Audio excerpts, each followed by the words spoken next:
An empty heart is dangerous, but a heart filled with prayer, service, and love becomes strong against temptation. Good day, dear brothers and sisters. I am Ike Joy Naranjo, a Configuration Stage 2 seminarian of the Diocese of Tandag, who is currently studying at Seminario Mayor de San Carlos.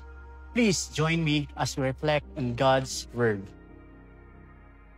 Whoever is not with me is against me. Friends, these are strong words from Jesus in today's Gospel. He reminds us that following Him isn't about being half in or half out. It's about choosing where we stand. As a seminarian and as a youth, we face many distractions such as social media, comfort and pride, even hidden struggles. Sometimes we say, okay ra na, at least dili ko totally bad. But Jesus challenged that lukewarm attitude. If our hearts are not filled with Him, something else will take His place. Formation or even daily Christian life is not just about removing sin. It's about letting God dwell in us.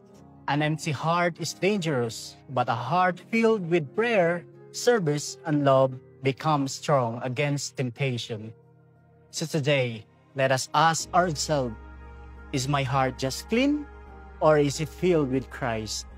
May we always stand with Jesus, not only in words, but in daily choices that show who truly reigns in our hearts.